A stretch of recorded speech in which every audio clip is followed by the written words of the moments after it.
Well, hey, DK leaders, welcome to our Destiny Kids orientation video. I am so excited to have you joining the team. If we haven't met yet, my name is Joshua Asperitis. I'm our kids coordinator here at our Panama City Beach campus, and I'm so excited you decided that you want to help out in our kids ministry. Just so you know, Destiny Kids is such an important ministry. You see, what we do here is so foundational for the students' lives. The Bible stories and lessons that we teach them are really things that they can pull back on when they need wisdom later on in life, and God can use to teach them all throughout the rest of their lives. So what we do here is so critical, and I'm so excited that you've decided that you want to help out and join our Destiny Kids team. Now, before you jump into all that we have, and it's going to be amazing and fantastic, I do want to take a moment just to go through our rules and our procedures.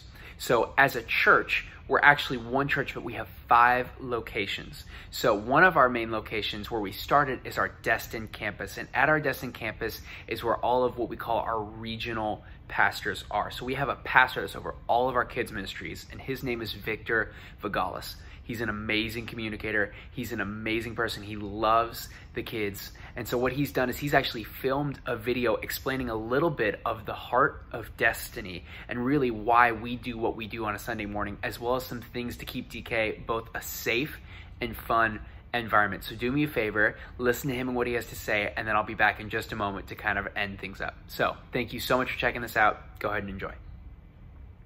Well, welcome to the Destiny Kids team. We are so excited that you are joining in with this ministry. This is our orientation that we have for all of our leaders to help you get prepared and to go over some of our policies and procedures that we've put in place. And Destiny Kids is an amazing place, and I'm really excited that you decided to join this team because we really lay the foundation, of our children's faith. And so we desire for all of our children to grow closer to God, and we want to provide an opportunity for parents to drop off their kids so that they can go into service and so that they can get ministered to as well. And so I'm very excited that you decided to join this team. And I want to go over some policies and procedures with you real quick. There's only 6 of them, so just hang with me.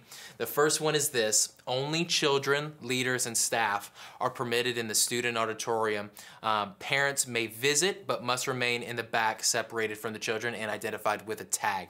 Why do we do this? Safety is our #1 priority. Now, I know what you're thinking. It should be, wait, Jesus should be your #1 priority. Okay, Jesus is our #1 priority always, but safety is our #1 priority, and here's why. Because if parents don't feel like our environment is a safe place, they're not going to drop off their children, and then in turn, their children aren't going to learn about Jesus. If they bring them into the service, they'll be distracted with them. They may not be able to focus and engage in the sermon or during worship because they're too worried about their children that are playing, that are being disruptive. So we want to provide the safest environment as possible. So please, only children, leaders, and staff, parents if they're identified, but they need to be in the back. Why do we do that? We also background check all of our leaders and have safety training videos.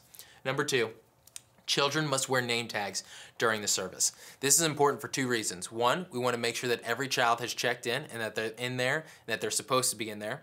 2, we want to be able to call kids out by name. We want to be able to say their name. There's nothing more personal than using somebody's name to identify them. We don't want to just say, hey, you. That's not personal. We want to call that child by their name. We want to build and develop a relationship with them. #3, only female leaders are permitted to take children to the restroom. Leaders must wait outside the bathroom door. So please, only female leaders taking the kids to the bathroom. Also, make sure that you check in the bathrooms. Many of our campuses are contained to where adults aren't using those restrooms, but just double check and just ask, hey, is anybody in here, to make sure that the restroom is empty before sending the kids in there. And remember, only female leaders are allowed to do that.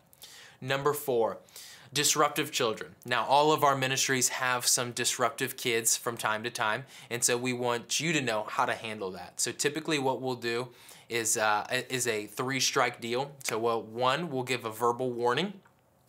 2, we'll pull them back to the back of the room and address them. Maybe go about 5 minutes. Hey, I need you to wait right here. And then 3, it's we're talking to them, and then we're talking to their parents. So obviously we can have times where kids can be disruptive, or they're playing, or they're just getting a little too excited. We want you to use your judgment on this. We don't want to just halt all the excitement for the room because we want Destiny Kids to be an exciting place. But we do want to make sure that all kids are using self-control. And so please be mindful of this. Don't feel intimidated to go up and talk to a child about their disruptive behavior. If you do feel a little insecure in that area, find a staff member or a team leader and they'll go address the child as well. If they do and it's during service and they are disruptive and it's really to a point where you need to call a parent, call the parent immediately, text them, and then your team staff needs to do that. Number 5, no one-on-one time with children. Always have another Destiny Kids leader with you. We want to keep you safe and we want to keep the children safe. So please, no one-on-one time with any child. Last one, keep an eye on children sitting alone. We want every child to feel welcome and have a great time at Destiny Kids. This is so important. I don't want any child to leave Destiny Kids and say they didn't have a good time or they didn't connect or make friends. Making friends, having a good time is so important when kids come to Destiny Kids because they are really able to connect, they're able to open up, and they're able to learn more about Jesus and engage with other people and leaders. We want the kids engaged with you and the leaders. So please make sure that you do that. And so I want to make sure that everybody has a great time, even you, during Destiny Kids and while you serve. I'm excited that you're a part of the team. Make sure that you connect with your Destiny Kids pastor or coordinator so that you can get plugged in immediately. Well, awesome. I hope you found that informative and helpful for understanding some of why we do what we do in Destiny Kids and why we have our certain rules and procedures. One thing to note is that, as Pastor Victor said, we want DK to be a safe place. We want parents to feel comfortable dropping off their children and children to feel comfortable hanging out with their friends. And really, we want leaders to feel comfortable as they're serving. So that's why we do what we do. Before I let you go, I want to talk about one thing that Pastor Victor mentioned, and that is our 3-strike policy rule. So how that works is, as he mentioned, we'll give the students a verbal warning if they're being disruptive, and then after that we'll take them to the back and we'll go ahead and we'll remove them from their friends and their peer groups. We'll go ahead and talk to them again, leave them there for a few minutes, maybe 5 minutes, just so they can kind of understand what they've done. And then finally, if they're still disruptive, after all of that, we'll have a talk with the parent. Now, when I say we'll have a talk with the parent, what I mean is please find me or one of our room leaders and have a talk with them before you go and talk with the parent.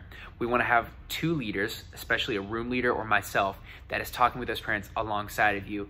That way, it's not just you and the student and you're explaining what's happened, but that we as leaders can come alongside you and go, okay, we've understand the situation, here's what's happened, and we can communicate that to the parents better. So again, first rule, that's fine. If they're being disruptive, you can give them a verbal warning. You can sit them in the back. But if it comes to talking to a parent, please, please, please find myself or a room leader first. That way, again, we can make sure that we understand the situation and we're articulating that to the parents and the children and explaining why we're doing what we're doing. I am so, so excited. Don't let all these rules and procedures bog you down. Destiny Kids is an amazing and fun ministry, and I am so, so excited that you're connecting with us. If you have any questions about any of the rules or procedures or why we're doing what we're doing, please, please, please go ahead and find me on a Sunday, or feel free to reach out to me and email me or text me anytime, and I'd love to help explain a little bit of why we have what we have in place. With that being said, thank you again. I cannot wait to have you serving alongside of us and plugging in and really just making a difference in the kids' lives. So we'll go ahead and we'll catch you this Sunday, and I can't wait to see you then.